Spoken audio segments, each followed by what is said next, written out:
Tom over the back. Thanks, Phil. Ronnie, Sam Consist, we've seen him speak. He seems so laid back for a 19-year-old kid. What's he been like amongst the team, is he the same? Yeah, he's been very similar to what I've seen on the outside with him. So composed, relaxed, knows his game, in a good place at the moment. So and he'll play Boxing Day, so I'll get that one out of the way. What's he shown that suggests that he's going to be ready? This is really a huge match. It's the Cauldrons Boxing Day 1-1 series. Yeah, I mean, we said from the get-go when leading into the summer that we wouldn't shy away, and age was no barrier. And what he's shown is a array of shots, the ability to put pressure back onto opponents. And he gets his opportunity. So we're really excited for him. Boxing Day, the biggest stage, you might as well get that one out of the way early. Trap had been doing a lot out there before. Does that give you anything previous fitness you reckon he'll play? Yeah, really confident that he'll play. Has he got some things to work through? Yeah, he has. So that's what you would have seen.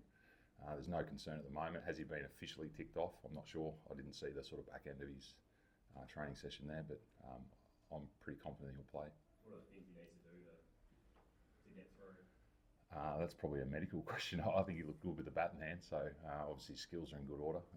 It'll just be basically what risk is associated with that. He had a small strain to the quad. I think that was declared. Hopefully it was declared. So he'll just go through that. But no concerns from my end. He's been able to do his running. So I think he'll be fully functional come the game time.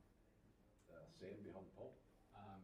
Right, it looks like you guys had a pretty lengthy chat with Trav, and Nick when you kind of came out of the nets, if you're able to. Like, what's that conversation like? And did you go back in and get a little bit of treatment? Like, what's the management like at the moment? It was a little chat. It was more around his fielding position and what he was capable of there. Clearly coming off a strain, he's got that, obviously the demands of bat pad. So that's all that was about. And my question to Nick Jones was just around what he's got to do to finish off the session. So I was across it beforehand. I was just making sure nothing had changed during the session, and then we just started to speak about India, what they might do.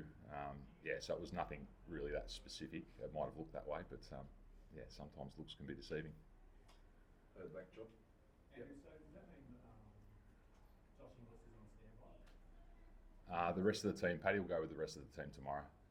So I was allowed to declare the Consist one. I thought you might like that one. But Paddy will go through the usual regime tomorrow. Coach just saw Australian team practicing a lot of left arm spinners. What do you make of the wicket, and is there any specific way to the way we are seeing the Australian team is practicing a lot of left arm spinners? Yeah, we think Jadeja will play, so that's what we're preparing with left arm spin. What I'll make of the surface, it looks pretty similar to the previous few years. It's going to be a big decision though come the day of the game. I think traditionally it's been bowl first, but with the heat around, and it looks similar, but it's probably a little bit better than what it has in previous years. So decision for the captains to make at the toss, I think. Pleasure. Andrew, can you just go in a little bit to the decision making behind the change of Nathan Harrison, Sam in, and sort of at what point were you thinking you needed to do something a little bit different there at the top of the order? Yeah, I think George has sort of gone through that, and many people have spoken about it. We want to throw a different challenge at India at this point in time. We believe Nathan is good enough for test level. We weren't sure about how the top order was functioning. We challenged ourselves to that decision. We've come up with that. Whether it works or not, time will tell. There'll be plenty of debate around should he, shouldn't he, what does that look like? And that's fantastic. Selection's always heavily debated. Our job's to make calls. We've made it. We're really confident that Sam can do the job. Andrew, in the last 3 series, India haven't lost any game here at MCG, 2 wins and a draw. Will that put extra pressure on Australia? Series is at a very critical point, 1-1 each, heading to Sydney where they can play. No, I think, every game starts afresh. If you sort of took previous form lines, and from Perth to Adelaide, should have looked like India winning that one as well. So different teams, different structures. I think both teams have got similar challenges at the moment. How do you find runs? Both bowling attacks have been on top, and I think this wicket, as I said, potentially might offer the batters a little bit more in terms of the surface as the game draws on. But I'm not a big believer in history repeating itself, so it starts afresh, different groups, different challenges. We'll go in with an open mind to what it looks like. Coach, Usman Khawaja has scored only 2 half centuries in the last 20 innings. What has been the discussion with him, and how do you see his form heading into this boxing? I think he's fine. I think Usman's not a concern. I think the way he's preparing, the way he's going about his work. I think the runs will come. Anyone that knows batting, and batting obviously in recent times has been quite difficult with ball dominating bats. So his method's clear, the way he's preparing is clear, and good players always return to the runs, and I'm sure that'll be the case over the next couple of Test matches. Yes, sir. So, what's your thinking on how Marcus Labuschagne is going? Because he started pre-Adelaide, he was batting a bit more possibly in the nets, but yesterday he seems to be going for his shots. Is it, you guys had a chat with him how he should be batting, or is it just him doing it? There's always discussions going on, and I think we're pretty much on the record around when he's at his best. He's showing that intent. He's busy at the crease, and we saw that in Adelaide.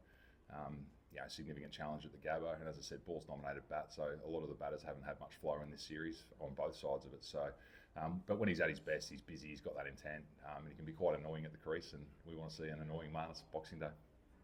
Over the back left. You spoke about the challenges of the top of the so is this one a fair reflection of the kind of cricket that has been played so far? Sorry, mate. Is one a true reflection of the quality of cricket that we've seen so far?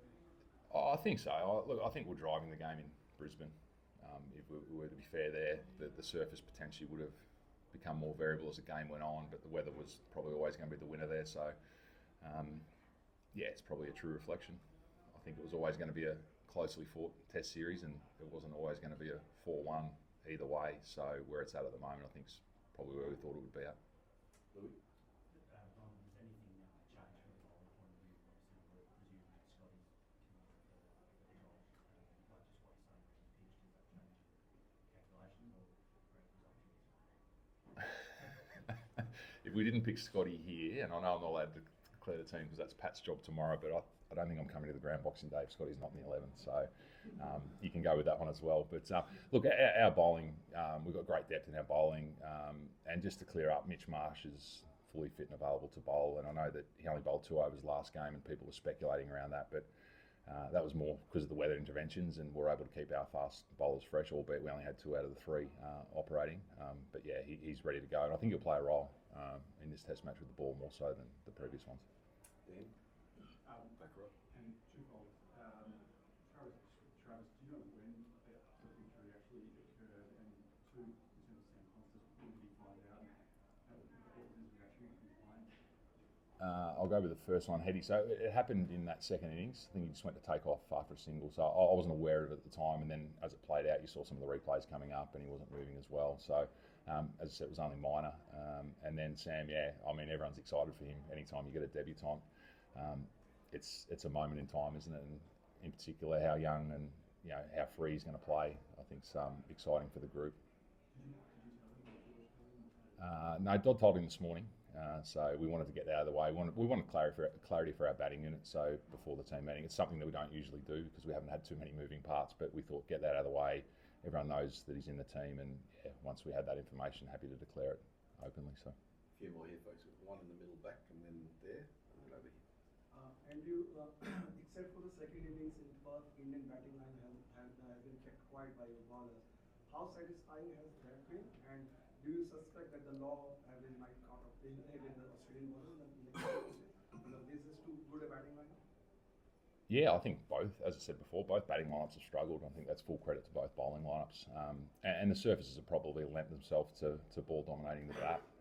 And that's no different to the previous summers we've had here. So, India's got a dangerous batting lineup.